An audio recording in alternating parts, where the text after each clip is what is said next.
Yeah. Right. So, shall I just get cracking? You tell me. Yeah, I'm fine to go. Yeah. So it's good to hear where people are coming from before I start, because I'm sort of used to doing this history talk, but it sounds to me what most people are interested in is what can we do now.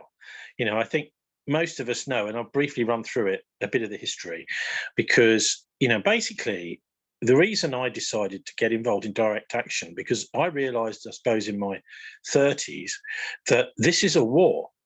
And actually, the system, the establishment, is doing everything it possibly can to shut people out of having a home of their own. I mean, I'm in Stroud at the moment, and here there are lots of little holes in the commons, right, where people have dug over in history to dig up stones to build their own cottages around here, and you can see these pits everywhere. Even actually out in the woods or towards Cirencester and places like that, just a hole in the ground where people have spent a few days digging into the ground, just getting stones to build a cottage. Now, back in those days, we're talking really here about the sort of 1500s, 1600s, even into the 1700s. People would get those, they would buy a piece of land. So that was relatively cheap. There was no such thing as planning permission. And once they saved up to buy that land, they would then build themselves a cottage on it. Now, that might be with the permission of a lord of the manor. It might be with someone else's permit. It might just be their own private property. But the fact was that people did things like that. Now, I have a few connections with New Zealand, and I can tell you over there, people do not generally buy off-the-shelf properties from some big developer. They buy a little piece of land, some of it very cheap, in what they call the wop-wops, which is basically these dirt roads running into the jungle, and they just build their own place, and that's just the norm.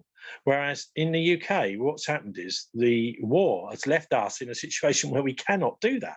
It's just impossible. And if you try and get planning permission, you're blocked all the way. So that's where we are. We're like kind of rats in a maze, trying to do the basic thing, which is to get somewhere to live, which everybody needs, Anyway, so that's why I got involved in direct action.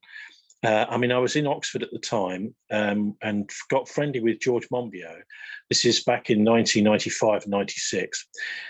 He was trying to get himself a Guardian column, and largely on the back of our land rights actions, he got a lot of credibility there, and he got his column.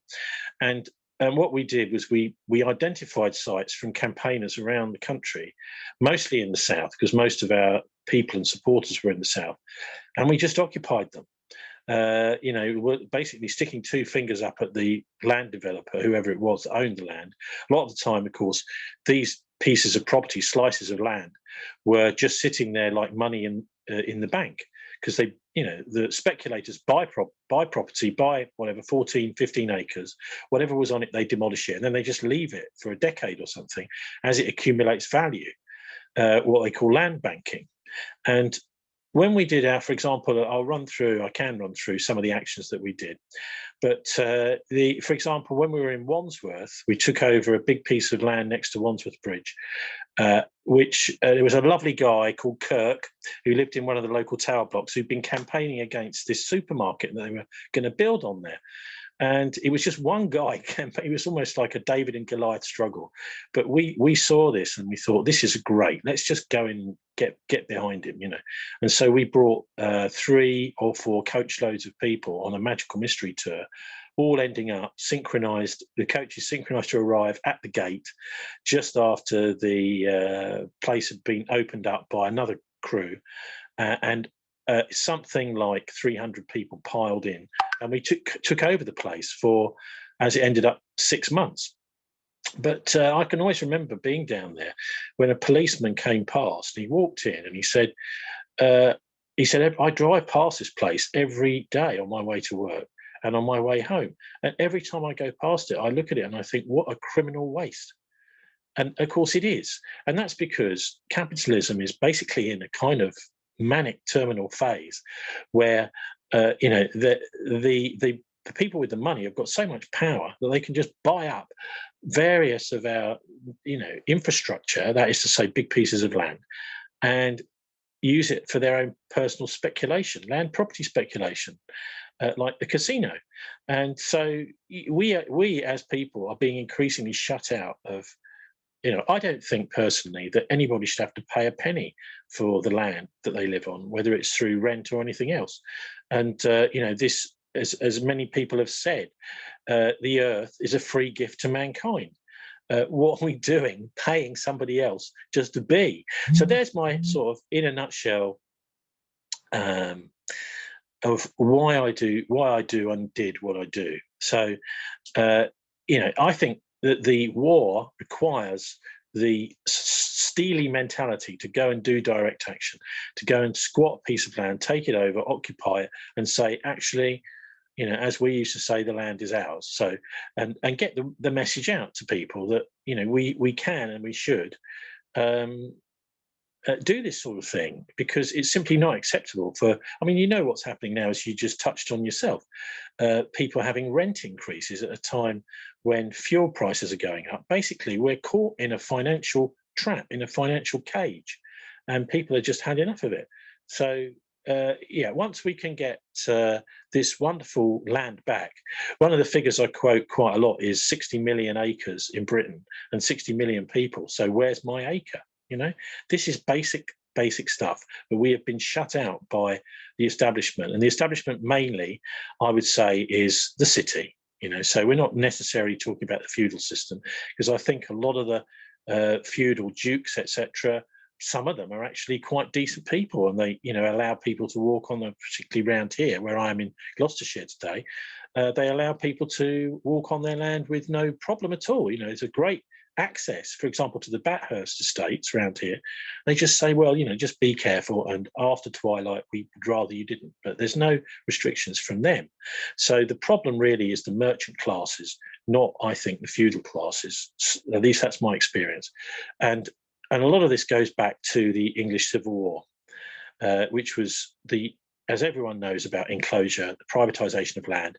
The English Civil War was a massive, massive acceleration to that process of enclosure, which was a privatisation of the land underneath our feet. And it was the first country in the world to go for mass urbanisation through the Industrial Revolution.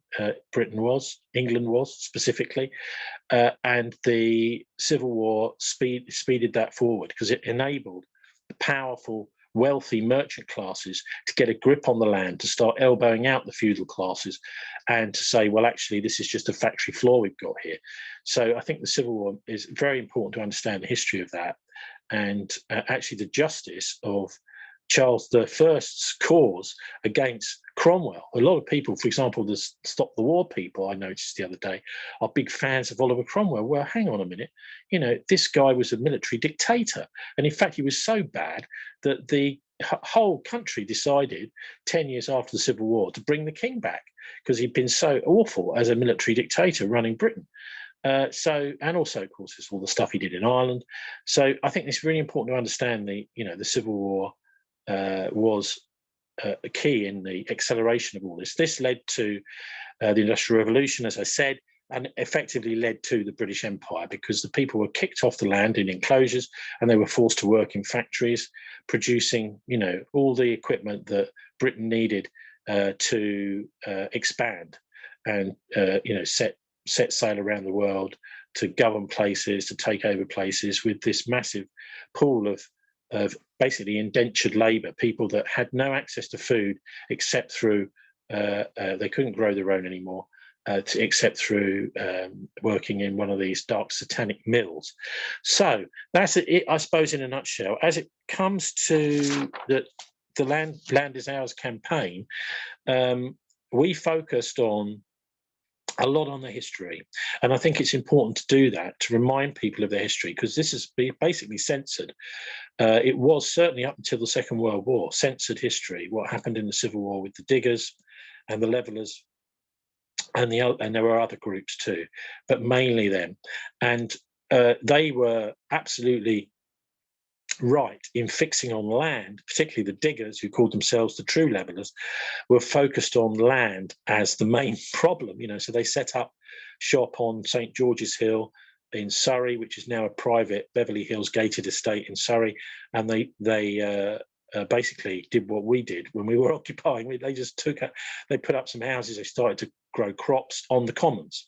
Now, that it's almost a massive irony that it's now a private gated estate. But back in 1999, we got our act together to, first of all, to set up a public meeting on there, and then with all the people that had come, we invited them to come and stay on the hill. So we had already got a load of equipment in there, some loads of marquees, basically a mobile kitchen. It was like a mobile village, really. And we set up shop with a lot of tents, people in tents, but there were also, places where people could sleep, and we would make sure they were well fed. And that lasted for about 2 weeks. And we got some terrific news coverage, actually. I don't know if you would today, but we certainly did back in 1999 on the London TV channels, ITV and BBC. So, a lot of this is political theatre. But it's also reminding people about history. And it was Christopher Hill that wrote The World Turned Upside Down after World War II that started to bring some of these groups, the diggers, etc., out to the public eye. And I remember when we were down in there in 99, which was the 350th anniversary of the diggers. So we called it Diggers 350, and there's still an email list that I run called Diggers 350, which was started for that occupation. And if people let me know if you want to join up with that, it's the whole point really was to reiterate, really, because it's starting to die off, what Christopher Hill did after World War II, which was to stress the massive impact that the diggers and the Civil War had, I suppose they were doing kind of what we did, really, which was to say, well, look, we're very much aware of this issue. We can't do much, but at least we can do something. We're not going to be, sort of depressed or whatever about it, apathetic. We're going to go and do something. And one of the things I'd say to your viewers here, or the viewers here, people watching, is you must find others who are of a similar mind. You really must, because you can't fight these sorts of things on your own. We couldn't do it on our own. None of us could have done that on our own. We ended up with between 300 and 400 people coming on our march up to St George's Hill from Weybridge, and it was a terrific march. And then something like 200 of those people staying on site, or maybe 150 staying on site, actually up on the hill until we were evicted in the High Court, which was a whole episode in itself. A couple of people went down to represent us in the High Court and came back with all the paperwork, which I've still got, actually. But anyway, the point is, as I'm sure you want to know, how do we get it back? I think you can use your imagination to think of political theatre. Bad landowners, go and find them, do something on their land, even if it's just a handful of people, and make sure you inform the local news people. Because I think many journalists understand this. Myself, I'm a journalist. I was working for the BBC in the early 1990s, late 80s, as a reporter in London and other local radio stations. And the impact of little things like this, you'll find that there. I mean, for example, when we did our action last summer in August over in Brancaster, we got some very good coverage. That was the first thing The Land Is Ours has done for something like 15 years, because we hadn't really done anything much since about 2003, 2004. And so we've got stuff, we've got equipment, we can come and do things, but the ideas are: find a bad landowner, do something on their land. And then what happens is people come out of the woodwork. You find all sorts of interesting characters will come along. Yeah, I think what you're doing is brilliant, even if they just come along for a day. I always remember one of the things we did was the same year in 1999, we took over a derelict mental hospital in Norwich, which was a wonderful old mental hospital. Every single window pane had been smashed, quite obviously to order. Someone had been paid to do it. And it was just a brilliant place that was being sold off for housing developers. And we got, over the space of a couple of weeks we were there, a whole load of people who had been to the mental hospital over the years coming to say hello, oh, this place was brilliant for me. It helped me through a very difficult time, blah, blah. And so by doing things, by getting in the press, you can make a difference like that. It's political theatre, and just having some sort of token of resistance is very important, I think. So that's why I mention this, is because you have to have that sort of mentality where you are prepared to go onto somebody else's land. I mean, I for a long time was squatting in Bristol, and it's funny, when you're actually squatting, you're not paying rent.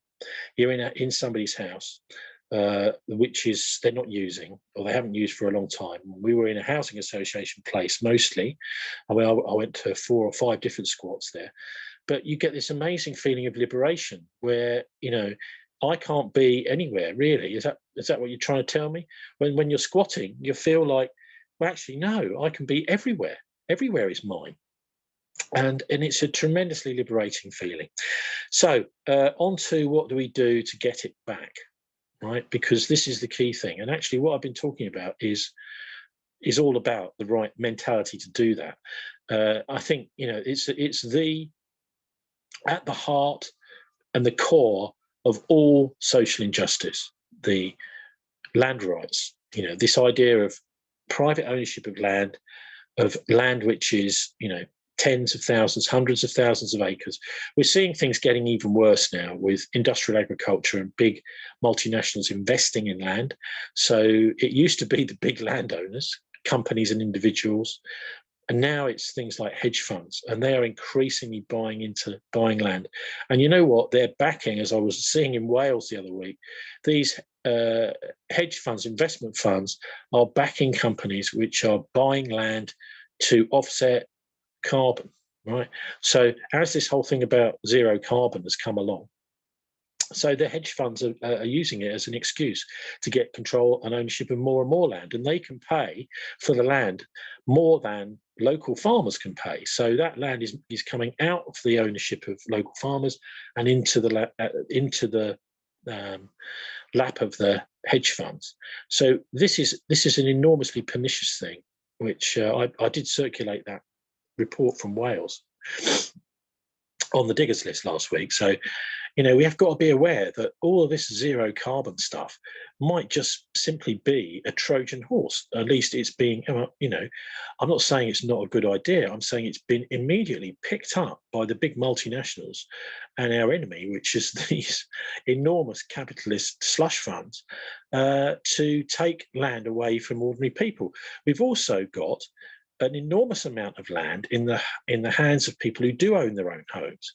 And what is happening is both Labour and Conservative are plotting together to make it difficult for people to pass homes on to their kids. Now, if that happens, it is happening, as we know. You've got to sell the house in order to pay for the elderly care fees, blah, blah. And Labour actually wanted to have a tax on homes, which means that if your parents wanted to hand on the home to you and they die, then what's happening is there is a tax on that house, which means that if you can't pay that tax, which may be 20, 30 grand, who knows, you have to sell the house. So this is really, really pernicious, and it's just a way of taking away the stuff that people have worked for years and years for their families and handing it over to the multinationals. And who is it that announced last year they want to be the biggest homeowner in Britain? HSBC has decided that they can have, by I think it's 2027, they want to be the biggest owner of houses in the country. So, we're up against a massive, massive juggernaut, really. And I think the only way to do it is to actually get access to land is to buy it, really. I mean, pretty simple. And this is what I just talk about some examples, very successful examples of where people have done this. One is Tinker's Bubble down in Somerset, which I still visit quite regularly. And that is, I think it's 40 acres, cost about £50,000 at the time, and innocently bought. But quite quickly, people started putting up first benders and then a roundhouse and then canvas buildings. And now they fought over many years to get their planning permission. And I think this is, again, why you need to have a bit of a war mentality is because when you start doing things like that, and it was just woodland originally with no permission to live there. And the people who went there a lot of them were from the Twyford Down Road protest. And they made this conscious decision that they wanted to stop campaigning against the things they didn't like and to start fighting for something they did want. And what they did want was eco-villages.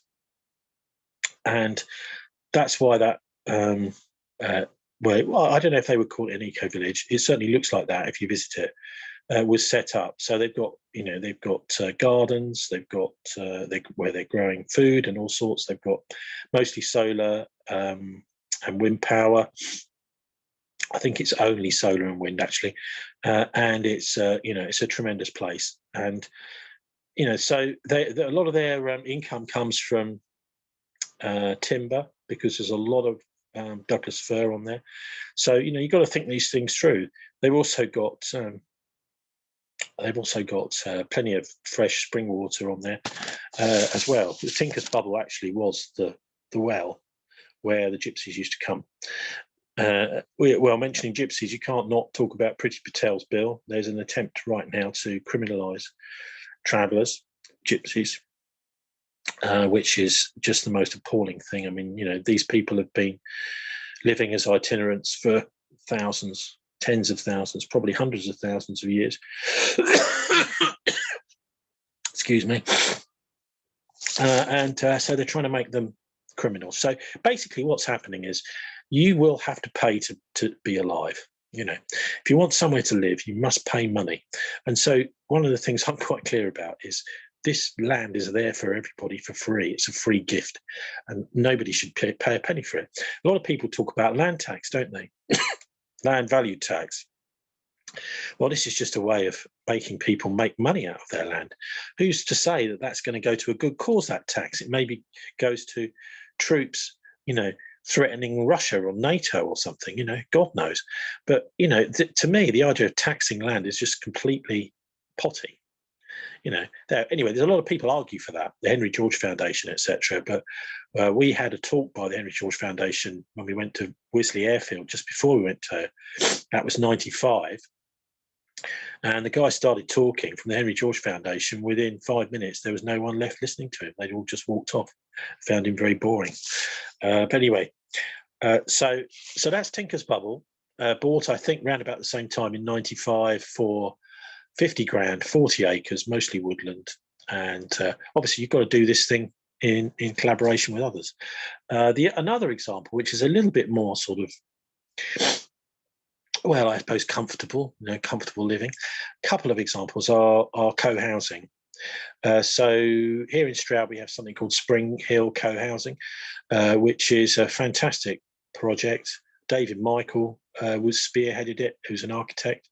And he just was very determined. He got to know all the people that would make the decision pretty much before they made it. So he got to know them all socially, the various planning people in London, as well as the people in the Gloucestershire Council, Stroud District Council, all the others. And so he had sized them all up, and then he got a really nice design for this piece of land. They bought it, and they didn't buy it on an option, as far as I know. They bought the land with the intention of building this, and it was quite cheap. It was a big slope, so it was a question of, can we build on a slope? And the answer was yes, we can. In fact, we can. I think they're something like 3 stories high. Their co-housing is, and they've got a lovely building there where everyone meets quite regularly. I'm not sure how often it is these days, but they used to have weekly or 3 times weekly meals together, which everyone was invited to.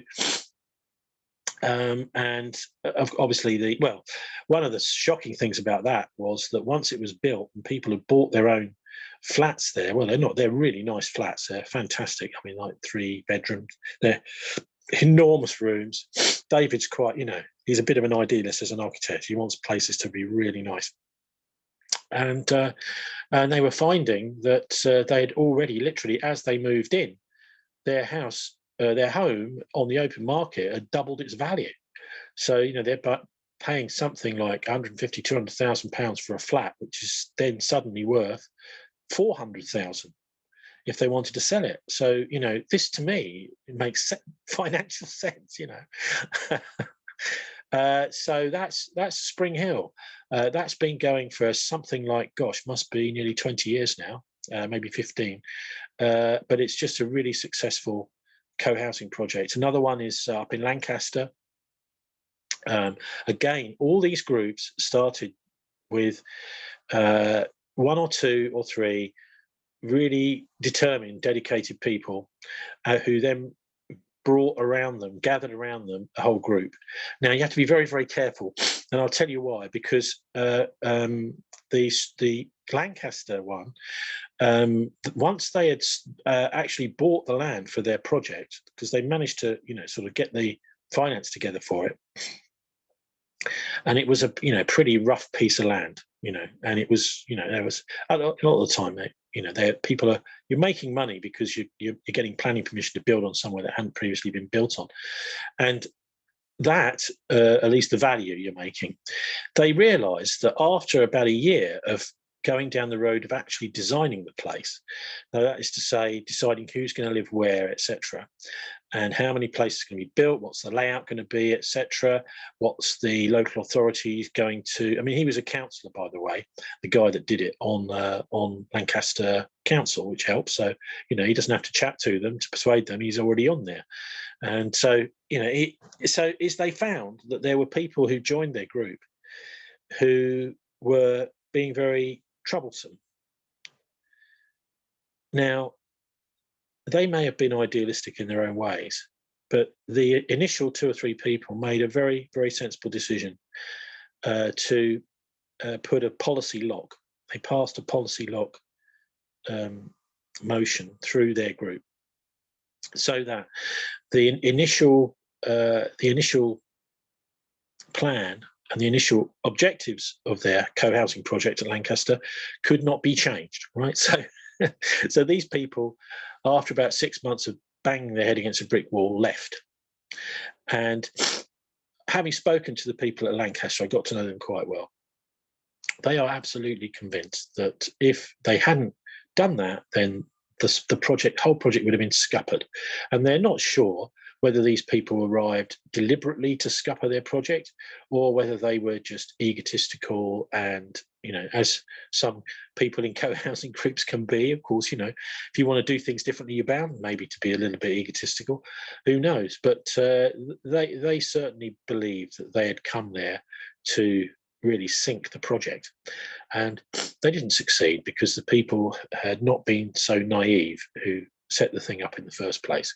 And if anyone wants to visit Lancaster, it's just a gorgeous place, absolutely fantastic, right next to a lovely river stream. Again, nice communal facilities, a big hall where people, last time I stayed there was, I think, 3 nights a week. They had one at the weekend and 2 during the week, big communal meals. But of course, the main thing is that the rents are affordable, because basically in co-housing, you are the landlord. You are in control of, for example, service charges, right? So you're sitting on the group that decides on service charges. I mean, anyone that's, I don't know, I live in a housing association place myself, but we get basically massive increases in our service charges all the time from the landlord, which are totally unjustified. And we just simply have to suck it up, you know? So to be your own landlord, that's really what this is about, isn't it? And it's about making sure that someone is not using your basic need for you and your family to have somewhere to live, for your kids to grow up in safety and security, is not fleecing you. Because if they're fleecing you, then how can you be happy in that place? And also, if you're helping run your own community, your own place, you've got security of tenure, then you look after it. You know, if you're renting, what incentive is there for you to look after something for, you know, a rotten landlord, as many of them are? Not all of them, many of them are. And they're just there to get as much money out of you as possible. And if you want to do repairs, you have to just stop paying the rent. And maybe they'll think about coming and repairing the place, but they're only interested in the money. They're not interested in anything else. It's like a religion. And that's, I'm afraid, where we're at with land. The religion of money is just shutting it off from millions and millions of people in Britain who need it. And, I've got to have it. I'll just to finish, because it'd be nice to allow people to have good, a lot of questions and things. I'd just like to say a bit about our last action that we did last year. I mentioned briefly, which Linda came along to, and it's just amazing. When you do a little thing like we did, the people that come and say hello are just fantastic. We met so many people from the local area who came and had a chat. We set up a yurt in a car park, which is a disputed piece of land on the Commons at Brancaster in Norfolk. And, I would love for the Land is Ours campaign again, to become a bit of a focus for this sort of activity around the country, and to have more people coming on these little excursions. I mean, we've had tiny events, but we've also had some quite big ones, like I was telling you about, with 300, 400 people at St George's Hill. It doesn't just have to be a historical focus, and this one wasn't. It was a focus of common rights holders, commoners, who were granted the land in the 1700s under the enclosure of that area. And this is all salt marsh, almost all salt marsh. But a lot of it is above sea level and perfectly walkable, although some of it we sunk into in the mud. We went out on excursion on the Sunday and came back rather, with red faces and very, very muddy trousers and legs and whatever. But what we achieved there, I think, was to just resurrect the whole issue of common rights holders. There are lots around the country, and I'll tell you, the big problem at the moment for commoners, that is to say, people who've got the rights to graze animals, whether it's horses, cattle, sheep, on commons around the country, are being attacked by, guess who? By the rewilding people. I was just finding out just a couple of weeks ago, that up in Cumbria, a guy whose family have been grazing horses on the commons up in Cumbria for hundreds of years. He has just been made bankrupt in a court case launched by the Natural England, people associated with the rewilding project. They don't want this livestock up there. What they want is it just to be left for wild animals. Now, you might think that's a good thing, but this has completely destroyed this bloke. And we've also seen recently in Wales a big attempt to stop people grazing, or this is mostly tenant farmers who, they don't own their own land, but they do have the right to graze cattle on the uplands in mid-Wales. An enormous protest by the Welsh farmers saying, look, what is going on? These rewilders are kicking us off our traditional places where we used to earn a living. Again, this is wrong. This is just totally wrong. The idea that you can somehow make things better by taking away people's livelihoods when they have nowhere to go necessarily at all, these traditional ways of life, is totally wrong. The exact same thing has been happening in Dartmoor too. So, I'm pretty shocked. And I was also very, very annoyed to see where we were doing this action, and I'll finish here, okay? When we were doing this action over in Norfolk last summer, that Natural England, along with the local wildlife trust, had been lobbying to stop public access to the commons all along the Norfolk coast footpath. Now, this was driving the locals nuts. In fact, these quite a lot of them quite wealthy, saying, well, look, I moved here because this is a beautiful place to live, and I'm not going to be told you can't walk on the commons. Who the hell do you think you are? In fact, he's saying, I and my grandchildren and my grandchildren's grandchildren, if they want, will walk here any time they like.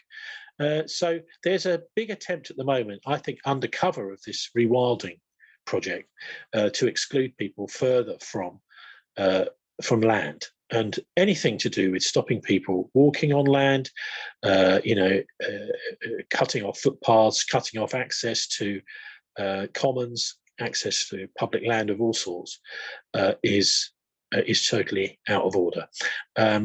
So you, as a journalist, you will find me on.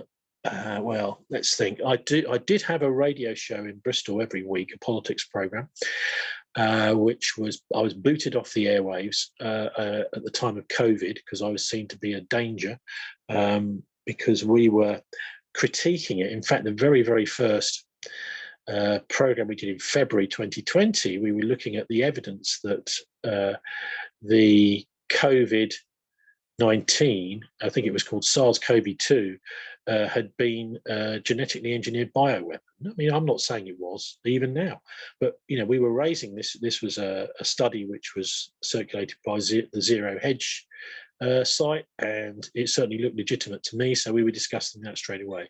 Anyway, within a couple of weeks, we were booted off the airwaves permanently. There's a tremendous amount of censorship out there.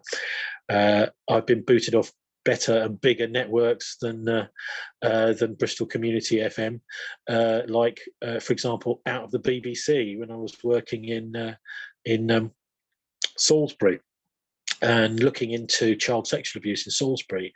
And I've since found out that Edward Heath was living there. I mean, I knew he was living there at the time, but I never made the connection that there was quite potential that Ted Heath was involved in all this. But anyway, it would certainly explain why I was so quickly booted out of the BBC when we started looking into this. And anyway, so yeah, I think I'll finish it there. And the website is tlio.org.uk, tlio.org.uk, and that's the land rights site. But I also do a sort of current affairs journalism site, and a 4-hour weekly podcast now every week, which goes out on various other small networks live, and that is on 5 o'clock till 9 o'clock every Friday evening. We're live, and the website for that is thisweek.org.uk. That's one word, thisweek.org.uk. So I'm afraid I'm sort of confined to the internet now, pretty much. Although, no, hang on, no, not quite. I do fairly regular reports for Press TV, which is an Iranian state broadcaster, and who they did actually fly me over to Tehran a few years ago, which means I'm not allowed to go to Israel now. And actually, the Americans have shut me out too. So there you go. So that's me, and that's a message. Be lovely to have some questions. Oh, thank you so much for that. And yeah, and for coming when you said you were a bit under the weather, and you still managed to do loads. That's really great. I was wondering if anybody has got some questions they'd like to ask. Hi. Oh, hang on. Sorry, get the video. There we go. Hi, Tony. Thank you. That was really interesting. There's loads in that I was like, oh my God. And yeah, lots of things I could ask, but just sort of starting from the last things you said, because I live near Dartmoor. I live within the Dartmoor National Park. What have you heard about what's happening on Dartmoor and rewilding and them getting uppity about people? I'd be interested. Well, I mean, okay, so there are various reports online about it. I think there is some sort of Dartmoor, I'm trying to remember the details now. I was reading it. Okay, so what happened in Dartmoor was Natural England wrote to a whole load of people who were grazing, and they said to them, we don't want you grazing in the winter anymore. And of course, this is an enormous blow to these farmers, and that this is on the moorland basically. Mm-hmm. And so they then got together and started making a fuss about this at a national level in Westminster, etc., and amongst their MPs. And then Natural England denied it. They said, "Oh no, we didn't write to them, Mm-hmm. And what are you talking about?" Anyway, it turned out that Natural England were trying to pretend that, in fact, they then scanned one of these letters that they got through the post and put it up on the internet and said, "Look, this is Natural England's your headed paper. You've even signed it, Yeah. And so they said, "Oh, but it was a private letter. It says there it's not for publication, But anyway, so they were using some pretty sneaky underhand tactics to to really, I mean, imagine if you're a livestock farmer. I mean, Yeah, you know, it's just not. It's totally devastating to be told no, you cannot put any sheep up there. Now, I mean, They don't surely have any jurisdiction. I don't actually know who the natural England people are. Do they have any jurisdiction? Because Dartmoor National Park are quite, you know, they've got their own, you know, I don't know, they're a law unto themselves. I honestly don't know, but Natural England have obviously got some policies that they're trying to bring in, and you know, anyway, they've fought back against this. So the thing is, the farmers are a pretty tough lobby. A lot of this has been reported in places like Farmers Weekly and hardly anywhere else. But if you look for that, you'll find it. I can't remember the name I'll of investigate more. the publication which represents farmers on Dartmoor. It's pretty, you know, it's like Dartmoor Week. No, I don't know what it is, but I can't. I can ask some people. But it was, you know, I was pretty shocked to see that them backtracking like this. You know, of course, if you think it's a policy you want to implement, you've got to have the courage to stand up and defend it. But no, they didn't want to do that. They just said, "Oh, no, we didn't say that." But they did. Yeah, it doesn't make sense, does it? The other thing, if I may just say briefly, give time to other people.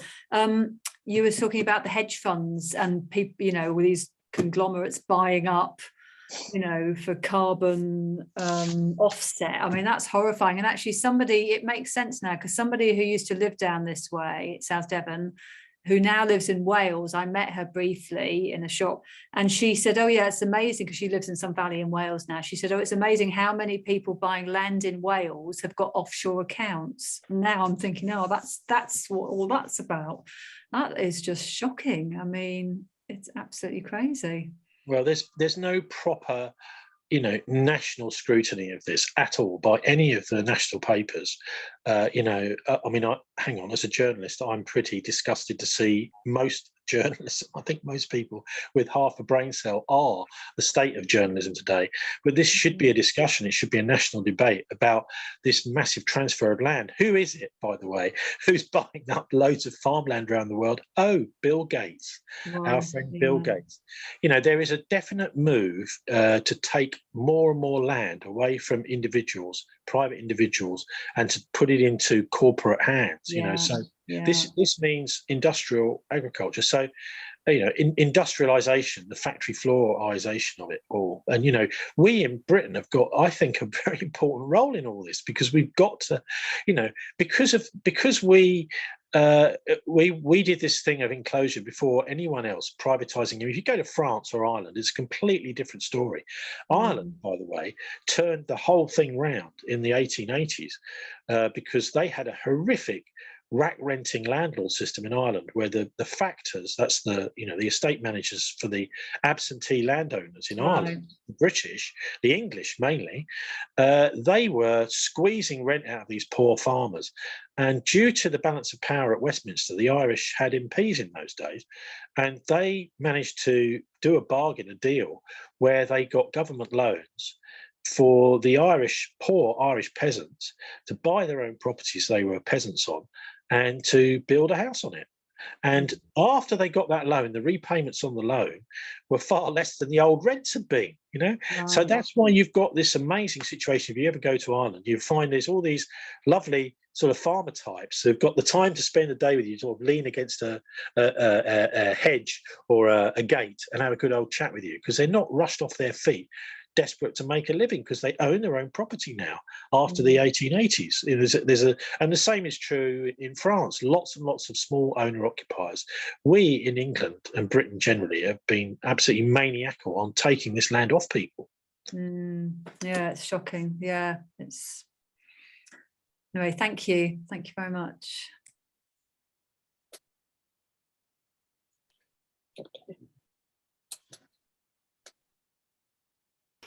Hey, Linda, did you got a question? Yeah, I do. On the community right to build that the UK government told us we had on exemption and exception sites, if you had proven need, for eco-village type communities, what happened to the exemption and the exception sites? Have they also gone to the highest bidders now, and is the government's just in denial that there is this need and this demand to get out of antisocial social housing and build our own communities for safe places for people to live in. I don't think they ever intended to do that, Linda. I mean, what they do, I think, is they come along with some sort of great sounding scheme that they hope that virtually nobody will get their act together to do.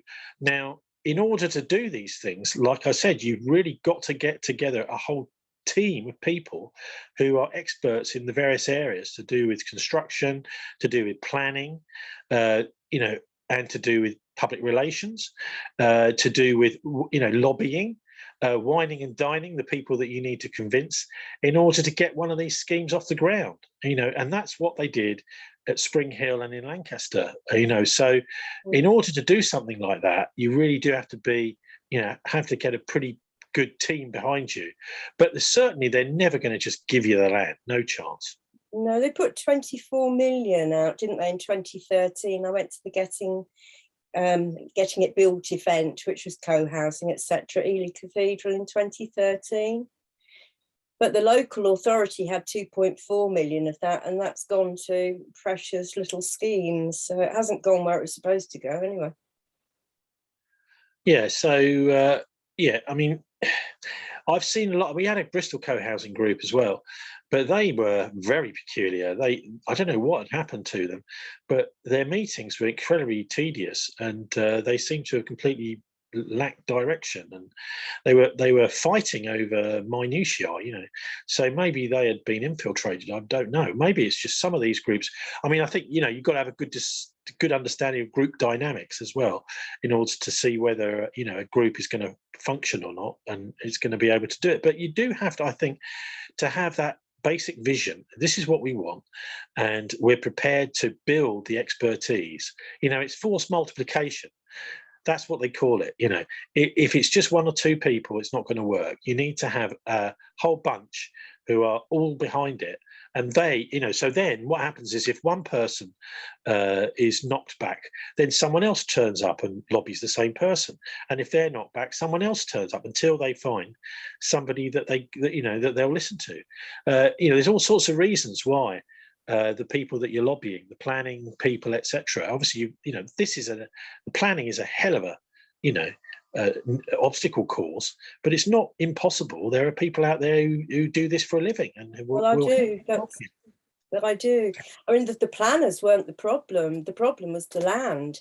And even if you've got the people, and even if you've got the proven need, and you tick all the boxes 100 times over, if there's no land, you can't actually build it in the air. That's the problem. There is land. There's plenty of land, and there's loads of land out there. A lot of it is just is either unused, derelict. The thing is, it's mostly cheap if it's not being built on. If it's brownfield, it'd be more expensive. But the trick is to find a nice piece. At the moment, the planning rules, I've no idea what the situation is in 2022, really, because things have changed so much. There's people getting planning permission to build on greenfield sites all over the country now, and including around London, the old Greenbelt sites. So the land is there, Linda. You can see it as well as I can. It's expensive. If the planning is going to be easy, it's expensive land. If the planning is going to be hard, it's cheap.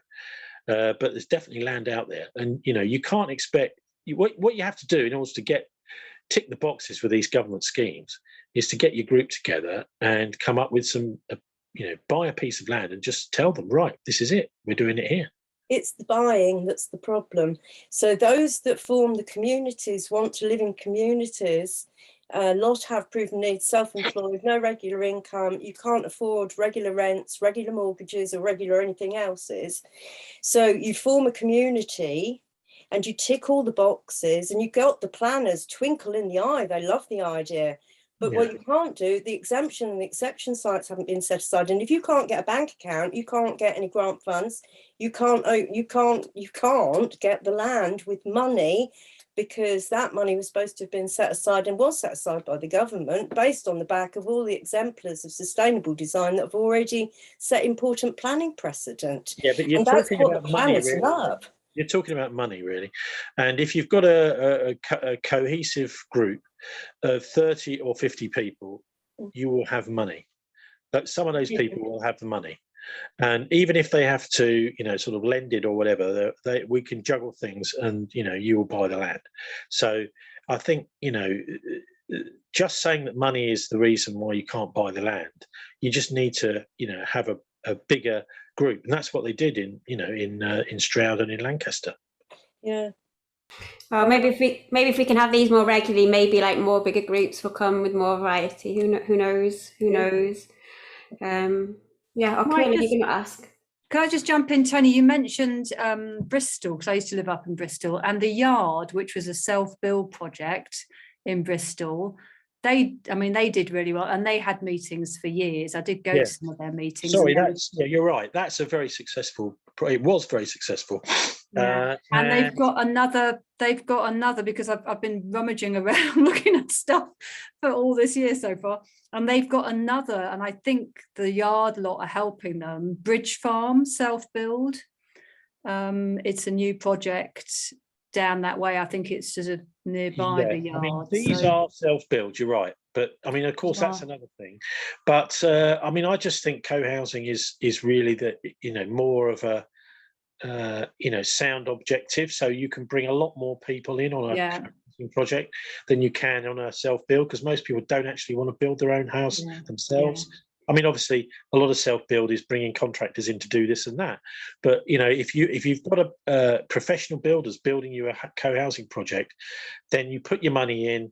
And for example, with Spring Hill, you put your 150 grand. I visited there. Yeah, you put years ago. Grand in. You 2 years later, you move into your place, and you're sitting there on a nest egg of something like $500,000. There's one for sale now. It's about 700,000. You need a hell of a lot of money to live at Spring Hill. Well, yeah, but you didn't need that sort of money to build it. This is what you need to have the confidence, to do that. Now, this is what I said at the start about direct action. I think you've just got to have a steely approach to it. Right, I'm doing this, and whatever comes in my way, we're going to sweep it aside with a smile. That sort of approach. And also, you've got to be good at getting on with people and understanding their differences and their needs. So to form these newer groups, something. But you're right. Yeah, the self-build group in Bristol was really successful. I think it was an old scaffolding factory or firm that sold. Hence the name, the Yard. It was just an old yard. There are all sorts of different places, a bit higgledy-piggledy, but it's not everyone's thing. Self-build. And the co-housing group, gosh, I don't know what. I think that I eventually got an email off them, I think about 10 years ago, saying, we have decided to disband. And I thought, well, thank God I missed out 10 years of pointless meetings then, But that happens, doesn't it? I think you were saying, Catherine, a lot of these places you can go years and years of meetings, and then it all falls apart and everybody goes their separate ways. It can be still learning. We did have actually before we kind of went our ways, and some people have got land now. It was buying the land was the main hurdle, really. There was us versus developers, and the developers won in getting the land. But it's all learning, and there's there's learning, and some of us have managed to find little bits now, even if it's not together. It's like little bits which are still living on the land. Well, let me say something else as well, because I think particularly for owner-occupiers, farmers that are selling land for whatever reason, they are quite picky about who they sell it to. So they will take a drop in price. They're not necessarily just looking, especially if they're elderly, they're not just looking for the dosh. So don't assume that that's the case. So if your face fits, a farmer may well sell you land far below its commercial value. that's what they found at the Tinker's Bubble, is the land was probably worth at least, 2 or 3 times as much. But the guy liked them, he was just a bit of an old-fashioned bloke, and he said, "Oh yeah, go for it, go on, 50 grand, I'll sell you." So if it pays, I think, if you decide roughly where you want to live, go and get to know landowners around there, big landowners. Say, "Oh look, we're looking for somewhere with a spring and blah blah blah," and a lot of these owner-occupier landowners, whoever they are, farmers, big farmers, small farmers, even feudal lords or whatever, ladies, they are open to little things like this. Or they may be anyway. So it's well worth getting to know them, and not to just assume you've got to go and look in the Exchange and Mart or whatever they have nowadays to buy a piece of land. Go and talk to people face to face. I've got to say, Wrexham Council were very supportive of us as well. They kind of came to us we came to them as they were in need of affordable housing, and then here we are wanting to provide affordable housing. So it's possible. Yes. Yeah, so, who was that popping up saying a community land trust should have the first option to buy it back? Oh yeah, Martin, is it? Because you were saying about the Bristol Community Land Trust. Hello. Yeah, that's me saying that.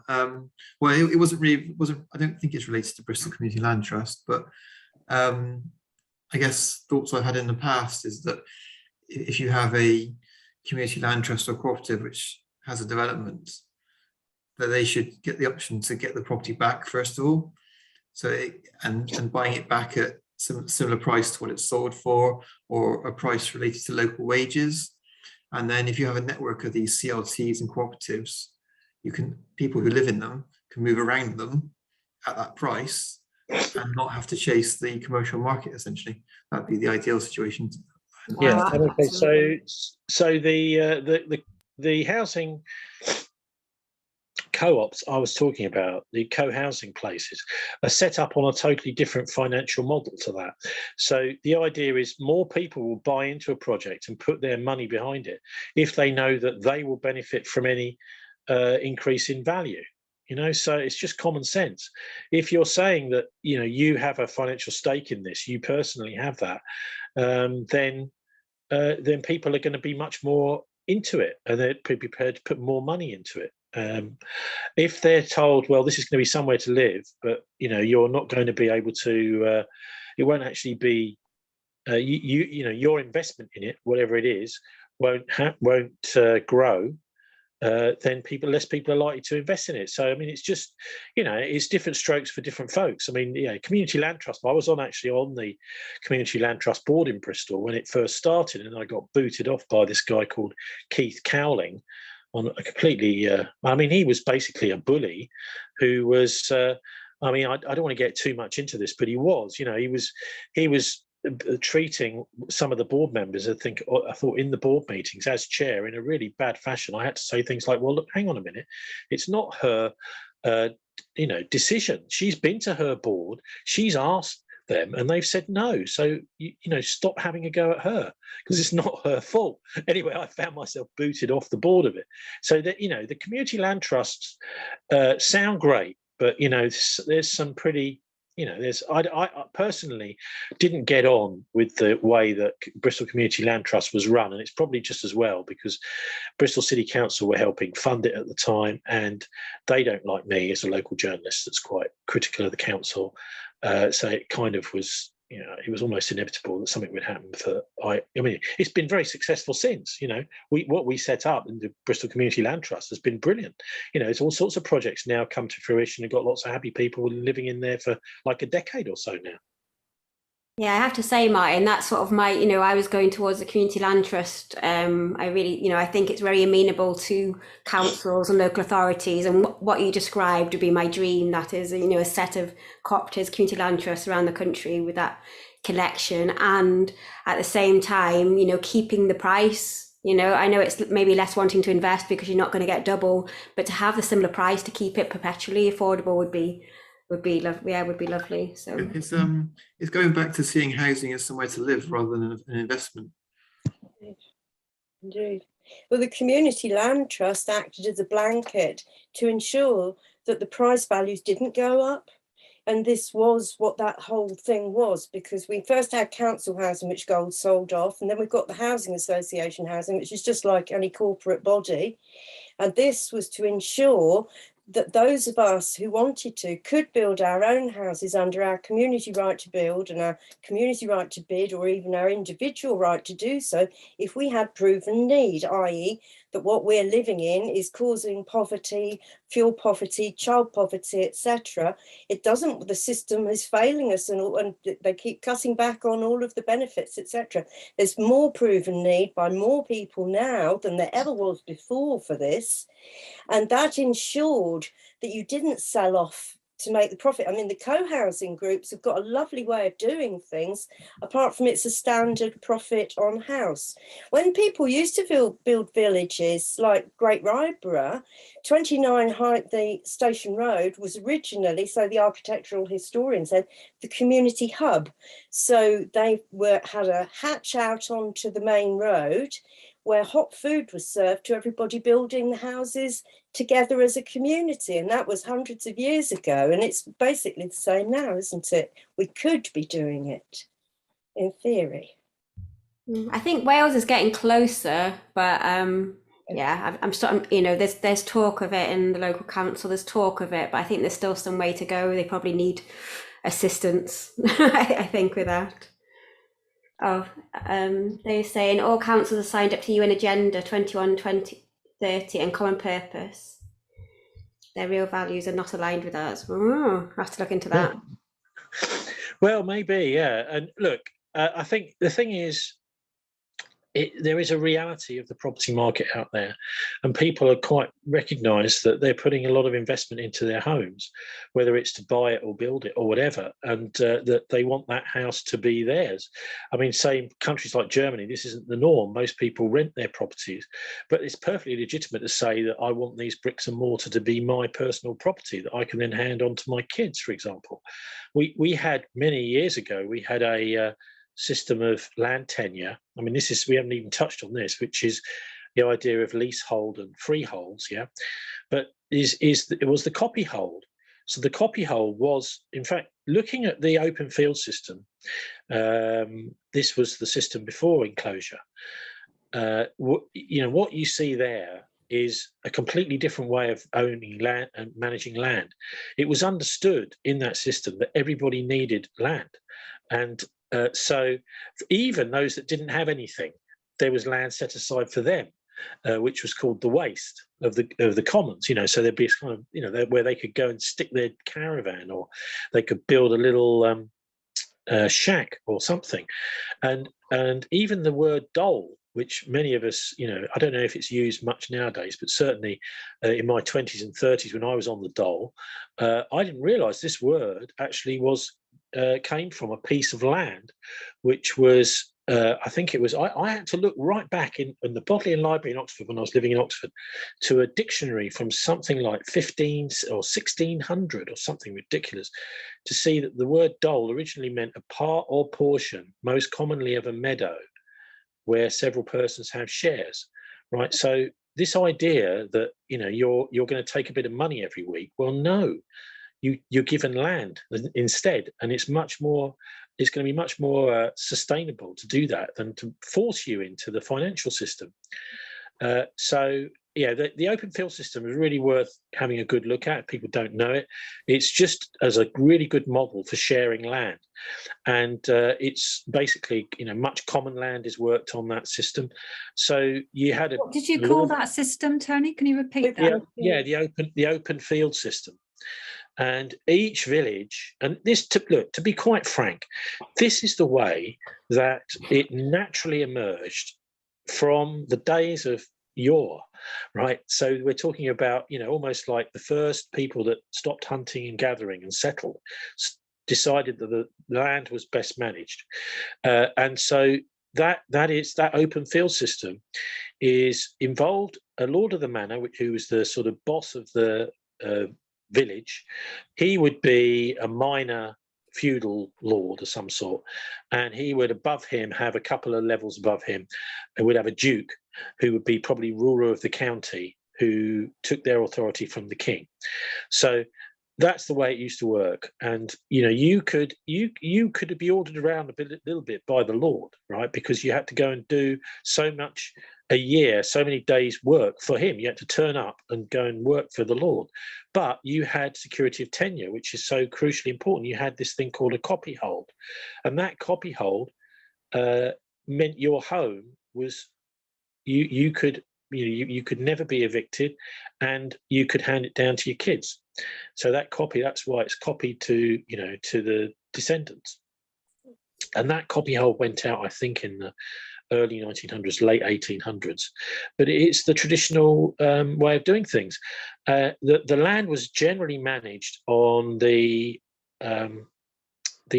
open fields were generally managed on a crop rotation system. So you'd have something like 3 massive fields, so much less in the way of hedges in the countryside than we have today, and they would be rotated. So you'd have 2 every year. 2 of those fields would be growing, and one of them would be fallow. That's in order to preserve the soil so that it doesn't, you're not overdoing it. And everybody in the village would have. Basically, it was like a massive allotment. So whenever you see these ridge and furrow, if you go along in the car, you look out the window, you can see these kind of lumps in the fields. Those are the old ridges and furrows of the open fields. So it was on the ridges, not the furrows, because that was for drainage, that all the crops were grown before enclosure. And so it's interesting, isn't it, how even in our fields today, you can see the remnants of the pre-18th century, pre-1700s, which was the big century of enclosure system. You can see evidence of it all around you, the ridge and furrow. Most of those are just used for grazing now. They were used for growing things like carrots, potatoes, and whatever. And because it's grazing, the actual lie of the field. I mean, what was happening, just to explain the enclosure, was that those areas that had been being cultivated by local people were then turned over to sheep, almost entirely, because sheep and mostly the wool was a major economic force back in those days, and not so much the meat, but the wool that these sheep produced every year, and that it was much cheaper, wasn't it? Imagine if you can buy up the rights that all those people had to those open fields and just cover them with sheep.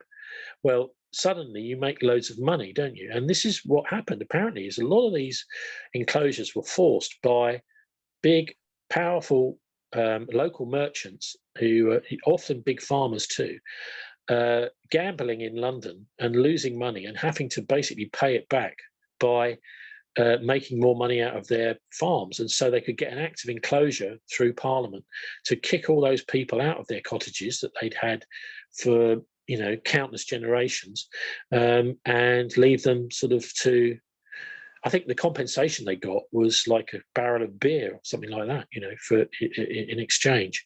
So that enclosure system, the pre-enclosure system, there is one place in Britain you can see it in action still, because it's still managed by, it's the village of Laxton in Nottinghamshire, which is near Newark. And if you're up there in the summer, the locals are very friendly. The publican is will tell you all about the open field system, because I think it's part of the Crown Estate. They've preserved that one village.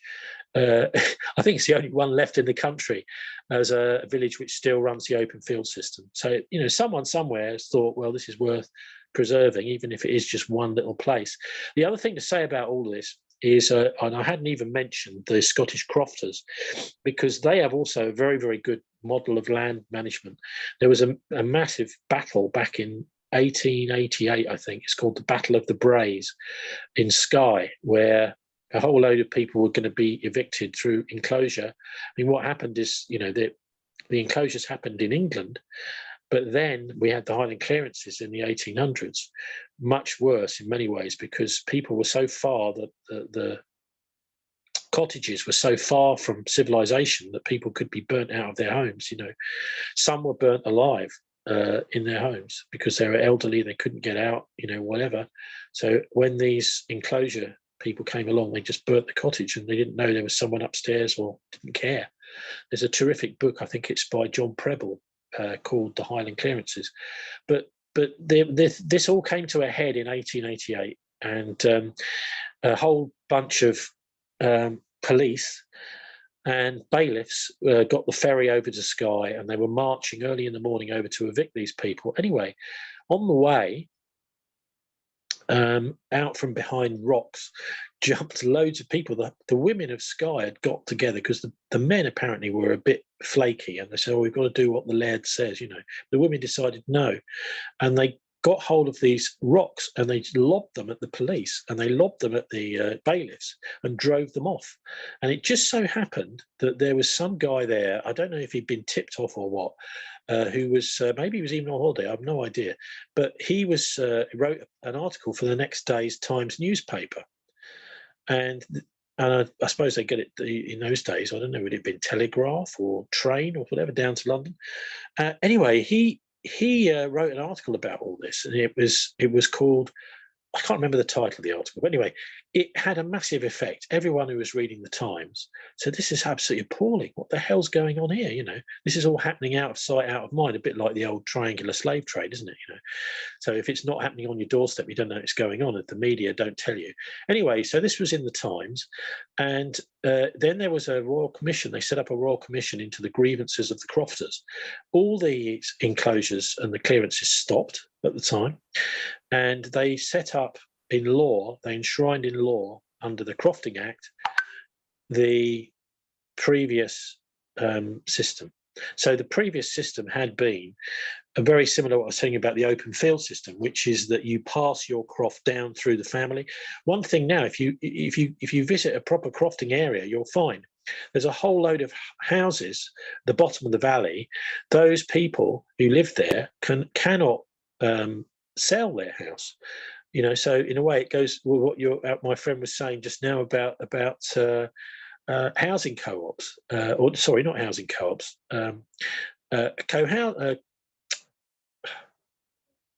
Community land trust. Community land trust, yeah. So you can't sell it, yeah. Anyway, so you can't sell your croft. All you can do is pass it down in the family, and you know what that means? That means it cannot be used as collateral against a loan, a bank loan, which is how most people lose their homes, or many people over the years have lost their property, is through having a bank loan, and then they can't then pay back, and then the security, the bank takes the house. So and they also have quite a big slice of land, so usually about sort of 5, 10, 15 acres of land attached to the house, which is their own personal, to do what they want with. And they also have grazing rights on the hills. So that, all in all, means you've got basically a job for life. You've got an income for life by whatever. So even if you're not using your own piece of land, you can rent it out. So maybe if you're into IT or something, sitting in your croft, you're making money building websites. You're not really that interested in I don't know, growing carrots or whatever. So you can then just rent your place out for however many £100 a year to someone else, and they can use it to grow carrots. But the main thing is you also have this income of, if you can be bothered to keep sheep, you have a massive area of land to put your sheep on, or even cattle. So that as a model is a brilliant model. And I think, it'd be nice in a way to sort of do a bit of a visit up there to see some of these people. They're quite reclusive, the Scots, yeah?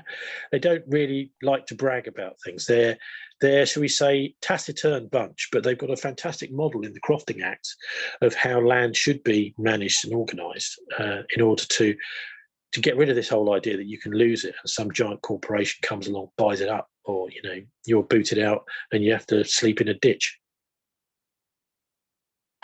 Yes.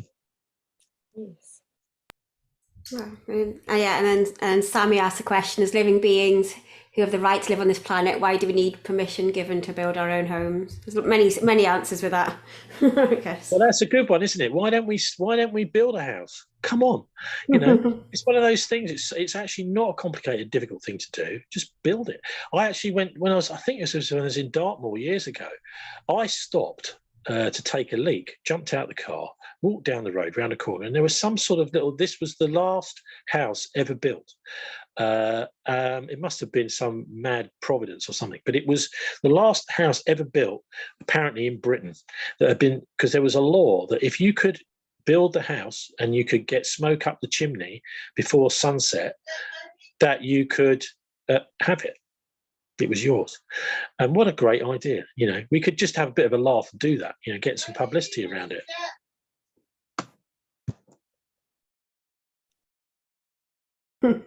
Brilliant. Well, we have reached like a good time, so so I think whoever's shouting you's got the timing right. But thank you so much, Tony. I was just going to say though, the yurt went up within the 24 hours on Brancaster car park with the flue pipe up to it. In theory. Well, yeah, I mean, you know, it's all possible. I'm talking really about, you know, the idea of it would just be fun, you know. It's not, if you can find somewhere where there's plenty of stone, right, and you can get your bricks and mortar and someone that knows what they're doing. Maybe you could do the foundations beforehand. Get, you know, what you basically got to do is get a very basic ramshackle place up. But anyway, it'd just be fun, and it would make the point, you know, we want to see this law back again. If you can get a house up in a day, you can have it. Yeah, and it's just, you know what, you know who'd hate it? All these bloody developers, these property developers, these house building industry, who, by the way, dictate the policy nowadays. Anyway, thanks everybody and do thank you. And yeah, Martin saying yes, the Welsh House with day and night.